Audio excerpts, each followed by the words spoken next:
Now it's time to put in bathroom components. I also want to show you how you can find new components from Revit City. So we're actually going to start with the Revit City lesson. And Revit City is a place where you can find lots of useful objects, but it can be time consuming. So if you're interested, you can go to revitcity.com. You're going to have to create some kind of a login. Definitely do not use identifiable information. Don't use your phone number, address, anything like that. You just want a simple login that you can access the files that are in here. It's the only way you can download things. So I'm going to search for commercial sink. Let's say I want to put a commercial sink and that doesn't exist in Revit currently. So you notice I have my Revit open in one tab here. I've not full screened this because I want to be able to see these other tabs at the top.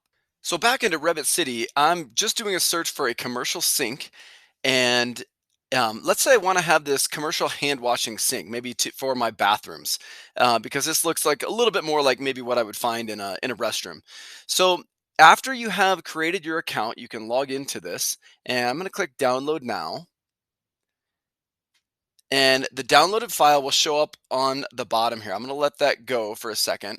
And I also want to show you a new folder that I've created in our Unit 8 Lesson 2. It's called Useful Revit Objects. So if you click on this folder, it's going to open up a folder that exists into my drive. And this particular folder is shared so that everybody has access to edit these items.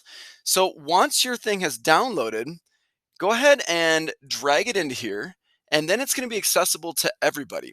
So right now that's showing up as hand washing sink. You're probably noticing that there is some keywords in here. There may be a lot more items when you finally open this up yourself, but I want you to use these keywords to make it easier for other people to see. So this is something that we're going to put in a bathroom. So I'm going to rename this bath in capital letters and put an underscore. I actually don't need to have all of these extra characters at the end, so I'm going to delete those and hit OK. Now other people can take a look at this. They can use this as a hand washing sink for the bathroom. There's other vanity sinks, a single and a double, bathroom stall, and so on, probably a bunch of other items. Now, in order for you to have access to this, you're going to need to open up the My Drive little triangle here, go into your Civil folder or wherever you have your files, and then I have mine in Revit Projects and then Commercial Design. So if I want to access this hand washing sink, I need to put it in my own folder. So that's what you're going to have to do. Now, when you do that, it's going to make a reference. It's just going to like copy a shortcut to it. When I do it, it's going to move it because I own both. So I'm just showing you this as an example. You're going to click the item, drag it into your folder, and you probably won't see that little warning here. It will still stay in this folder.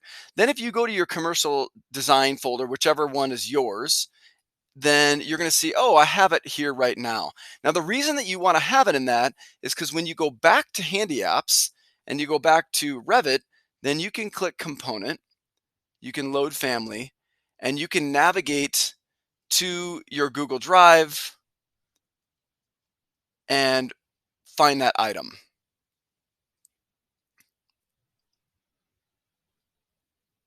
And there I have my hand washing sink. Sometimes it has to be upgraded. You'll notice it can be a lot of clicks. And so then I can place this thing where we want to place it. We have a sink there. So that's one way that you can add lots of objects. I want to caution you though, because you can lose an entire class period just searching for things.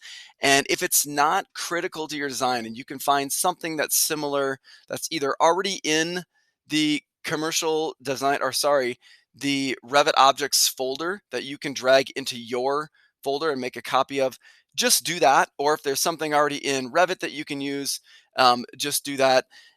Otherwise, again, you can end up losing a lot of time on this. So that is really all I wanted to show you for finding objects in Revit City.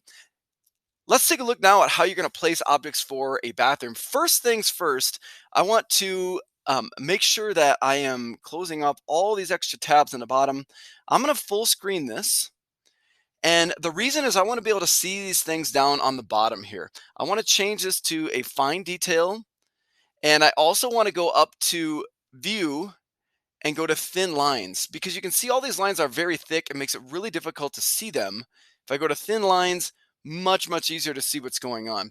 So if I wanted this to be my bathroom, and I didn't really size this very appropriately, but I'm going to place some objects in there. I'm going to add a component. Just want to show you a couple things that might be helpful.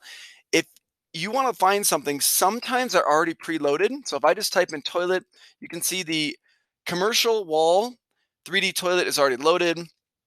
15 or 19-inch seat height. You can do a little bit of research on that if you care what the seat height is. I actually don't feel like it matters for our project. We're just doing an architectural rendering of this. So that particular height isn't something I'm going to be critical on. So we have a couple toilets in here. Probably want to have some stall walls. So in order to get those, I'm going to go down and minimize this because that's in my Revit objects folder. And I have a bathroom stall. So I'm going to drag that over to my commercial design, which is what you would have to do. Drag it over to your folder. And then you can go into architecture, component, and we can load that family. And now it should default back to this if you've already been there. And I'm going to load up bathroom stall. It's going to probably have to upgrade. Once it's in here, I really want to go back to full screen mode again, make it easier to see. And now I can place that as a commercial stall. And you can see when you place two of them, there is sort of this overlap. That's totally fine. Don't be too critical about those things. I can use my arrow keys and I can kind of overlap those to make it so they blend together and then space out your toilets and things appropriately. So you can do these kind of things. There's also urinals that are available that you can place in your bathrooms as well as sinks. And that should be all that you need to do for bathrooms.